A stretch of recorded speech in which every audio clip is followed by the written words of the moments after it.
Hello बच्चों, welcome to the my YouTube channel educational point. तो स्वागत है आपका मेरे इस नए वीडियो में। आज हम लेके आए हैं आप लोगों के लिए वन पथ पर के अभ्यास प्रश्न। कल के वीडियो में हमने देखा था, तो कल के वीडियो में हमने धनुष भंग के अभ्यास प्रश्न को पूरा 5 तक हल किया था। तो आज वन पथ पर का जो अभ्यास प्रश्न है 6 से 9 तक, तो आज हम इस वीडियो में उन चारों पैराग्राफ्स को देखेंगे। तो पैराग्राफ कह रहा है कि पुर ते निकसी रघुबीर बधु, धरी धीर दये मग में डग दो, झलकी भरी भाल कनी जल की, पुट सूखी गए मधुराघव वो, फिर बूझती है चलबो अब केतिक, पर्ण कुटी कहियो कित है। तो यहाँ पे इस पैराग्राफ का सबसे पहले हम अर्थ देखेंगे। इसका एक लाइन अगले पेज पे है, तो हम फिर उसको देख लेंगे।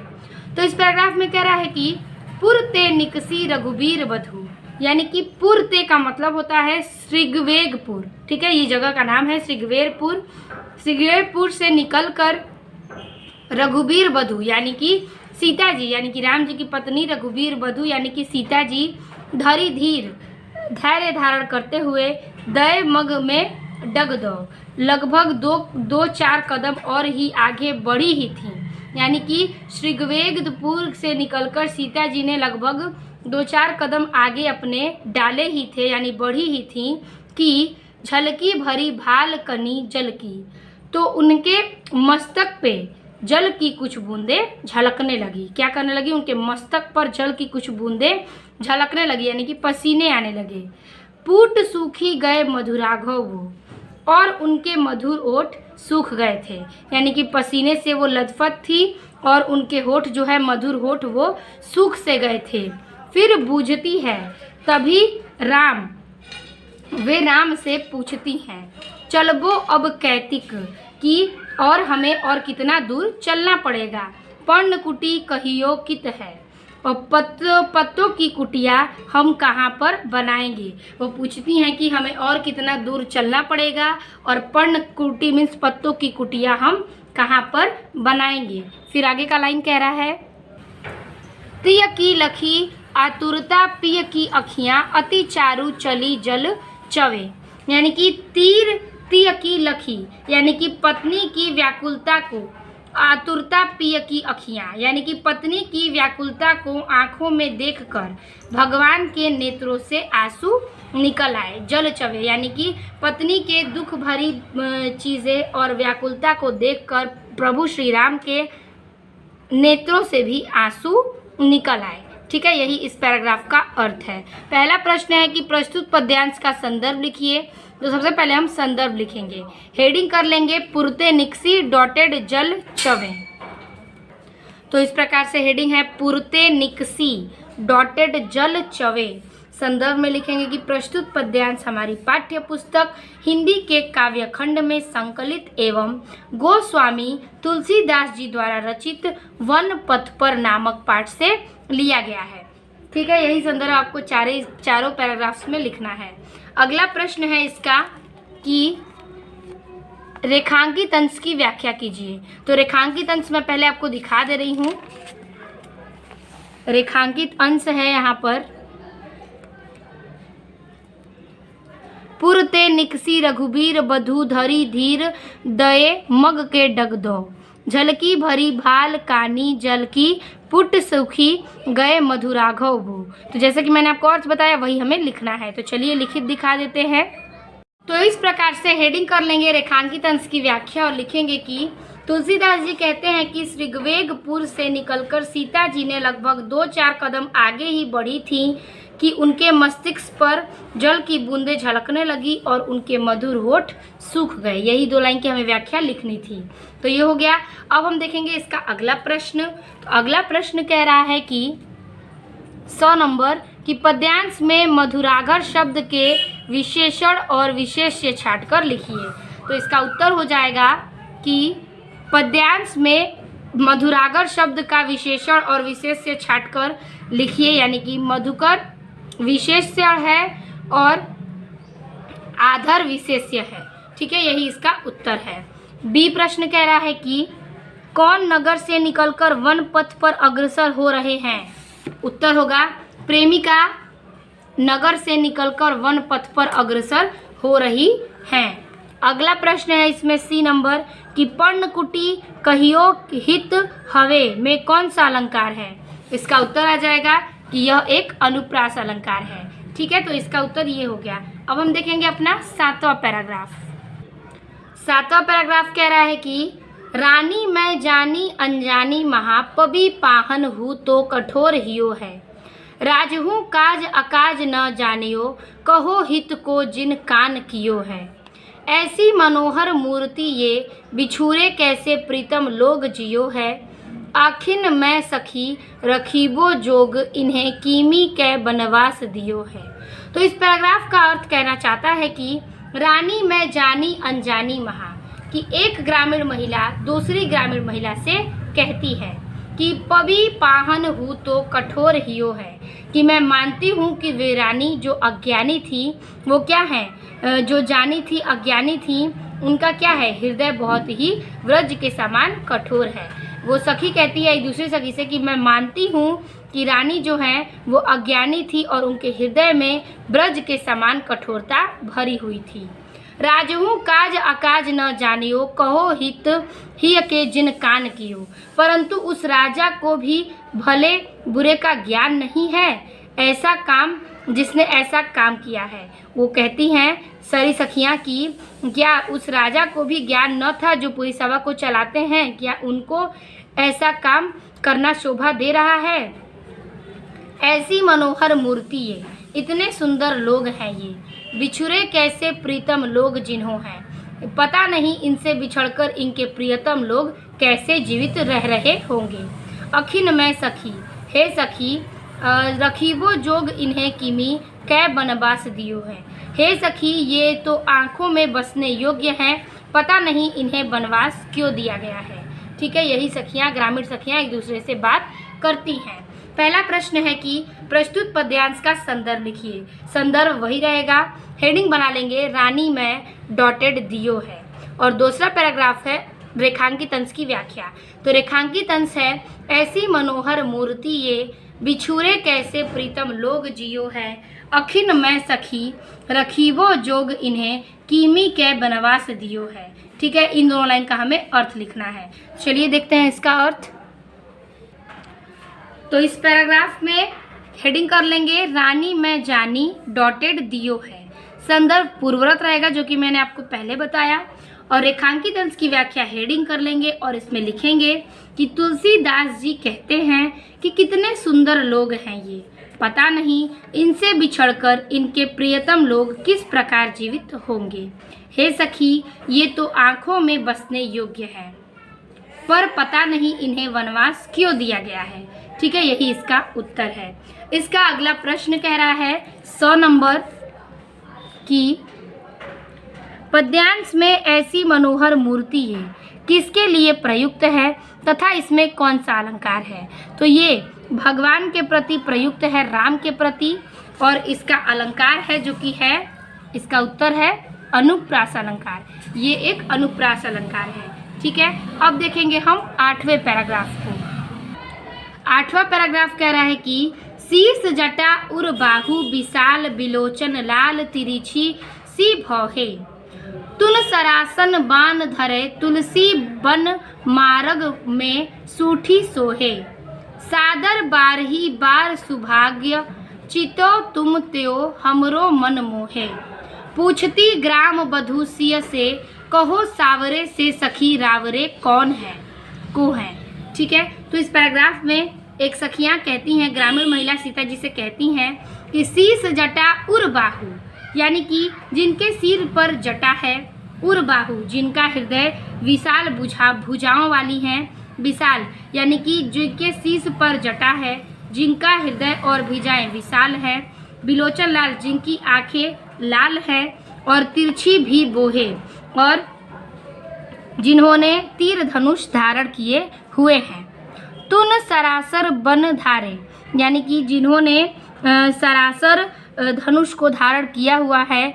तुलसी वन मार्ग में सूठी सोहे, और जिन्होंने वर्गमान को शोभामान हो रहे हैं, और जिनकी वजह से वन मार्ग जो है वो शोभामान हो रहे हैं। तो इन दोनों लाइन का फिर से देखिए।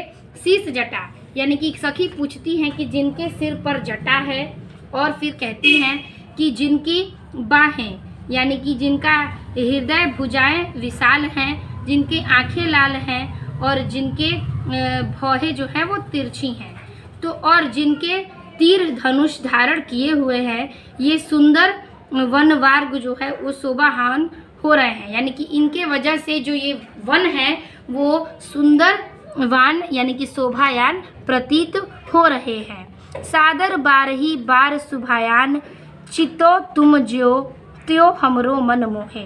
यानी कि सादर, जब वो कहती हैं कि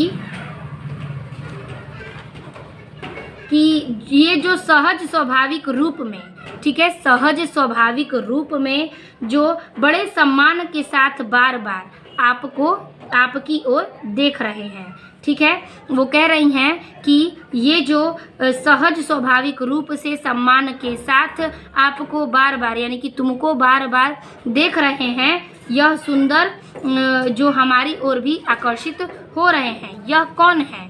पूछती ग्राम बधू, वो पूछती हैं ग्राम की बधुएं कि हे सखी सिया से, कि हे सखी कहो सावरे से, ये सुंदर सावले रूप वाले कौन हैं? सखी रावरे को हैं, और ये तुम्हारे क्या लगते हैं? वो कहती हैं कि ये सुंदर सावले से व्यक्ति कौन हैं और यह आपके क्या लगते हैं? यही ग्रामीण सखियाँ सीता जी से पूछती हैं, ठीक है। तो यही इसका अर्थ हो जाएगा।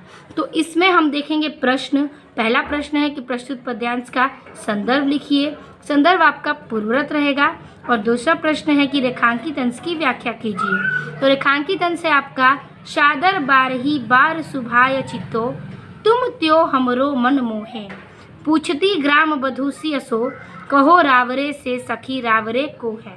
तो इन दोनों लाइन का हमें अर्थ लिखना है। चलिए देखते हैं इसका अर्थ। हेडिंग बना लेंगे, शीस जटा डॉटेड रावरे को है। तो हेडिंग बना लेंगे, शीस जटा डॉटेड रावरे को है, संदर्भ पूर्वरत रहेगा। और रेखांकित अंश की व्याख्या में जो मैंने आपको समझाया उसी को लिख देना है। लिखेंगे कि ये जो सहज स्वाभाविक रूप में बड़े सम्मान के साथ बार बार तुम्हारी ओर देखते हुए हमारे मन को आकर्षित कर रहे हैं, हे सखी तुम हमें यह बताओ कि यह सुंदर सावले रूप वाले राम तुम्हारे क्या लगते हैं, ठीक है। यही इसका हमारा अर्थ है। जैसे कि मैंने आपको एक एक लाइन बहुत ही क्लियरली समझाया है, आपको सिर्फ अपनी भाषा में वही रेखांकित अंश की व्याख्या में लिखना है। अब अगर आप अच्छे से समझ लेते हैं तो आप उसे अपने से भी लिख सकते हैं। अब हम देखेंगे इसका अगला प्रश्न। इसका प्रश्न कह रहा है कि 100 का ए कि ग्राम वधुएं सीता जी से क्या पूछती हैं। तो इसका उत्तर है कि ग्राम वधुएं सीता जी से पूछा कि वे अपने पति राम के बारे में क्या सोचती हैं और उनका जीवन कैसा है, यही पूछती हैं। अगला प्रश्न है कि ग्राम वधुएं राम के स्वरूप के बारे में क्या कर रही हैं। तो उत्तर लिखेंगे कि ग्राम वधुएं राम के स्वरूप के बारे में प्रशंसा कर रही हैं, ठीक है, यही इसका उत्तर है। अगला पैराग्राफ है 9 नंबर। तो 9वां पैराग्राफ कह रहा है कि सुनी सुंदर बैन सुधारस साने, सयानी है जानकी जानी भली, तिरछे करी नैन दो सैन तिन्हो समुझाई कछु मुस्काई चली, तुलसी देही औशर सोहे सबे अवलोकती लोचन लाहू अली, तनुराग तड़ाग में भानु उदव बिगसी मनो मंजुल कंज कली। तो इस पैराग्राफ का अर्थ जिस प्रकार से हमें को बताना है, तो कहना चाहता है इस पैराग्राफ में कि सुनी सुंदर बैन सुधारस साने, यानी कि ग्रामीण महिला की बातें सुनकर सीता जी भली भांति समझ जाती हैं कि सुनी सुंदर बैने सुधारस साने, यानी कि सीता जी उस ग्रामीण महिला की बातें सुनकर सब कुछ जान जाती हैं, सब कुछ समझ जाती हैं। सयानी है जानकी जानी भली, और वह महिलाओं से संकेतिक क्या करती हैं कि वह महिलाओं की बातें जानकर एक तरफ से क्या संकेतिक हो जाती हैं। तिरछे करी नैन दो सैन तिन्हों समुझाई कछु मुस्काई चली। वो क्या करती हैं कि सीता जी के संकेत को समझकर सभी सुंदरियाँ क्या करती हैं कि तिरछी करी नैन दो सैन, यानी कि उन महिलाओं के सांकेतिक रूप को वो समझा देती हैं कि क्या समुझाई कछु मुस्काई चली, कि मुस्कुराते हुए कहती हैं कि ये जो आप जिसको समझ रही हैं वो मेरे पति हैं।